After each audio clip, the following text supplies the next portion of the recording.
That's the player in you coming out. And then, and so you get this, and you got those two good running backs. The offensive line hadn't been talked about, but right now they're an interesting team to watch. All right, let's talk about Kenny Houston a little bit. A lot of you guys don't know this, but I don't have the exact number, but I know you've had more interception returns for touchdowns, more than just about anybody in the history of football. Was it 7 or 9? I had 9. 9. Yeah, and Devin Hester broke that record, I think, 2 years ago. And that record was there for 35 years.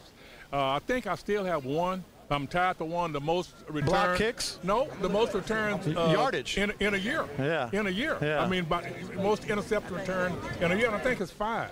And I think that it may have been tied, but it hadn't been broken yet. Now, you also blocked 20-something kicks? Not really. I had a touchdown return for, like I ran a kickoff back for a touchdown. I had blocked punch, blocked field goals I ran back for. So overall, I had like 12 returns for touchdowns, 800 and some yards. So for a long time, that was good. What of all your accomplishments, obviously the Hall of Fame is the one that you have to be most proud of. On the field, what memories immediately stand out? Now, you started with Oilers when they were really struggling. Right. But then you go to the Redskins, and that becomes just a juggernaut of a team. But the interesting thing about the Oilers in 1967, we won the division, okay? And I never ran another touchdown by interception back after I left Houston. Is that right? That's right. So this all happened prior to 1973. And the thing that I remember about that was, and it's still I don't know if it has ever happened before, but we played the San Diego Chargers, and they throw it out, I intercept the ball and ran in for a touchdown. We kick off to them. They throw it out on the other side. I ran another touchdown. So I had back-to-back touchdowns by interception. I thought it was supposed to be like that. So that was the one that stands out. Yep. All right, talk to these guys right now if you can. What do you tell the aspiring young player about chasing that dream? Well, I tell you like this, okay? I started just like you, and I promise you, if I did it, anybody in America that has that dream can be here. The Hall of Fame is something where people have to choose you. You have to display your talent. Don't care where you go to college. First of all, I say be a good kid. That's the most important thing because people are always watching you. You guys are athletes. Okay? And you wear your jersey, you all look good. You can take this whole group right now and go up on the street corner, and they go, boy, look at those athletes. So you represent somebody, and you represent someone, but more than that, you represent yourself. Because in the end, it's an individual process. So if you have a buddy that's going astray, pick him up. That's what the team thing is all about. And what happens when you play a team sport, then you learn to live life, because all life is about helping somebody. You might go to pro ball, you may not. But you can always help him, or he can always help you. So the whole thing, guys, is you never know who's watching. Give it your all and be the best kid you can be. Ladies and gentlemen, Kenny Houston, NFL Hall of Famer, is joining us here. Thanks for joining us. Absolutely. Coming up next on the tailgate from Texan Plaza, it is the team of the week. We're going to talk to their head coach and get a little thing going with Summer Creek. Man, what a good start they've got going here. And, of course, the talk of the tailgate. Anybody want to talk golf? You know what I say about my golf game? I hit the ball often. All right, here we go. Right here from the tailgate at Texan Plaza. I'm John Lopez. Don't go anywhere. We'll be right back.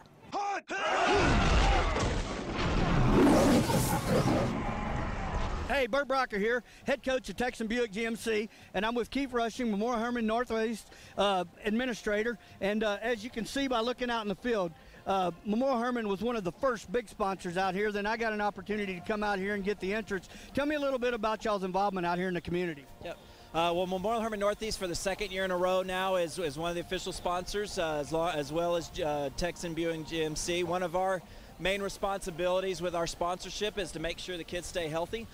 We take care of the football coverage. There was Troy Kite, the athletic director. He was going to get in here, and that's what we want to see. We want to see it having fun, because that's what really all this is about, isn't it? That's right. So we do home and away games. We do school physicals. We have a scholarship program in place for student athletes. And just one of the ways we're trying to give back to make our community a better place. Y'all do a lot else in the community, too, and that's one of the things that we love about this area in the North Corridor. We've got involvement pretty much everywhere. We do things with just a little bit of everything. Tell me a little bit more about what y'all do up here for the community and other involvements y'all do. Have a good involvement with the Lake Houston area Chamber of Commerce and all the events that they sponsor and provide resource for the community. In addition, with a lot of the different heart disease and cancer society and those different opportunities in the community, we're big parts of those sponsorships and those events as well. That's awesome. Anyway, thank y'all very much.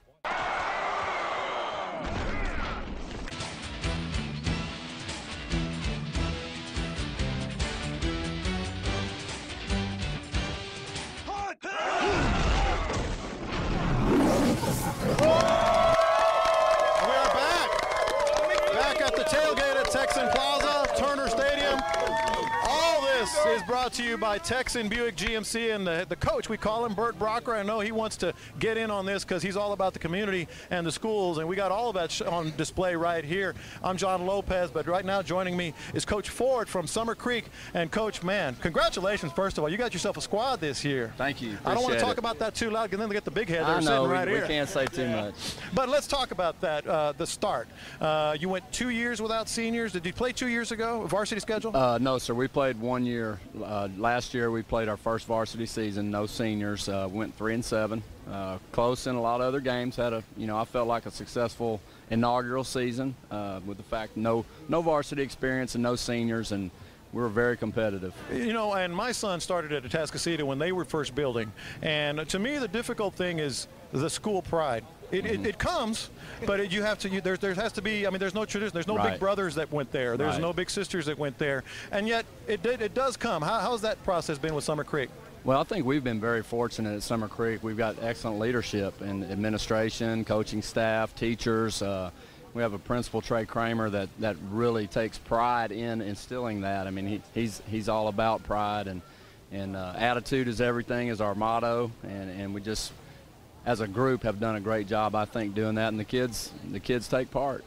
Attitude is everything. Talent doesn't hurt. All right. And you guys have got some of that going on here. I've been able to watch you guys, and you got the size, you got speed, you got yourself a good quarterback, and you've got yourself 3 wins. What are the expectations now? I know that the ultimate expectation is district championship and playoffs, but when you're just learning and they're just learning as a first senior class, you got to kind of be measured there, don't you? Got to make baby steps? Well, I think, last year was a big step. I've talked to several people. The comment I make is it's really like night and day. But last year to this year is night and day. We are a full-fledged varsity football team this year. I'm not sure you could honestly say that last year. We were on the schedule. We had to go play, but like I said, so we're, I think it's night and day, and our expectations this year to make the state playoffs. That is our goal. And it looks like you're well on your way. Let's talk about that squad. I mentioned Sharp, the quarterback. You got some good defenders. You got a little bit of everything. You run double tight. You run a little bit of eye.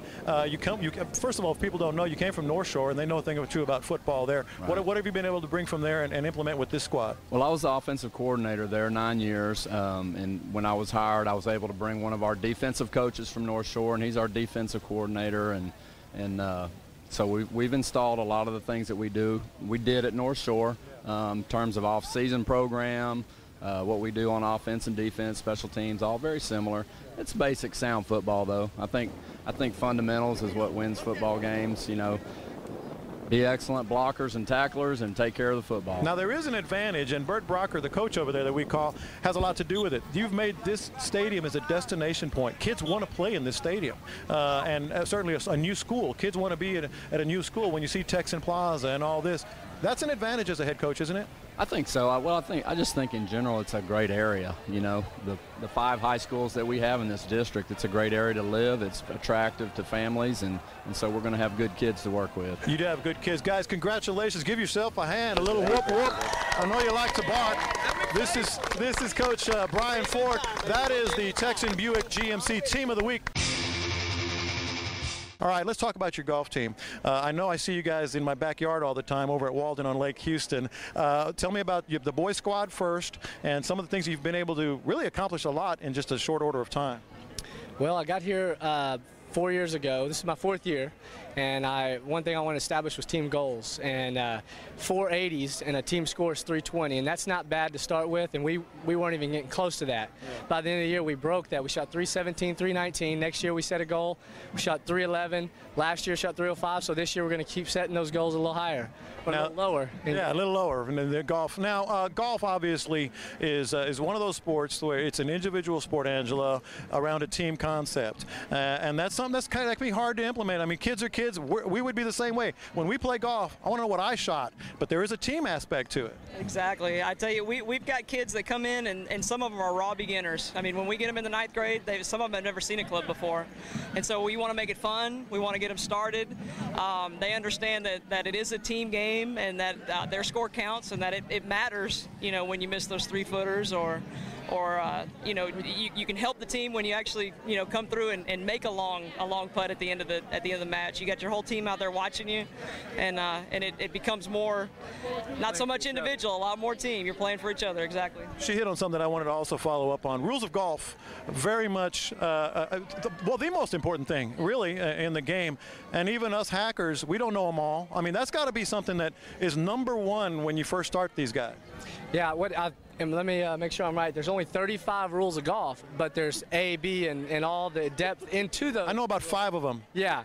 Well, and I tell you what, I think we pride ourselves on your first term at least know what to do when you knock it in the water. But yes, they learn as you go. Unfortunately, we can teach all we want with videos and in the book, in the classroom, but until they get out there and, you know, thrown in the fire, if you will, or the water and try to learn to swim, that's what they gotta do, you know? Yeah. Learn it from themselves, even if it means getting stroked. All right, tell me getting stroked. I don't know what you're talking about. I've never done that. All right, tell me about the squads this year, boys and girls. I know you watch them all. You guys look pretty good from where I'm sitting in my backyard. Yeah, we're high on this year. I graduated 8 seniors last year, so we've got a young squad, but we've got kids right now. We've got juniors that are going to lead us.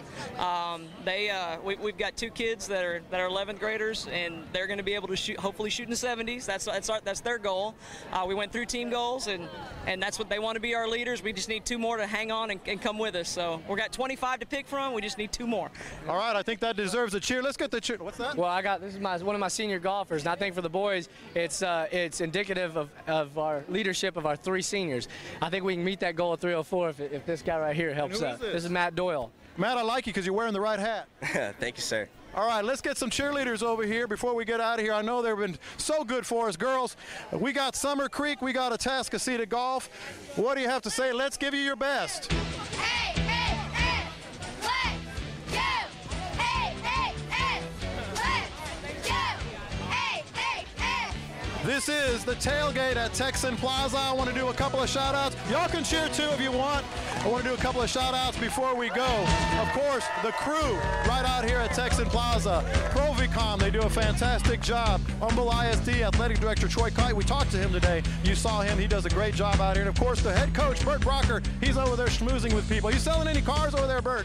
How many cars have we sold so far? Well, I don't know how many we sold, but we've definitely met a lot of friends, and that's what this is all about. It's just whenever you get ready for a new vehicle or a pre-owned vehicle, just give us an opportunity. We're big time in the community, and we will definitely treat you like you got a friend in the car business. Supporting the community and the schools, it's Texan Buick GMC. This is the tailgate at Texan Plaza. I'm John Lopez. You know what we're going to do? We're going to see you again next week right here.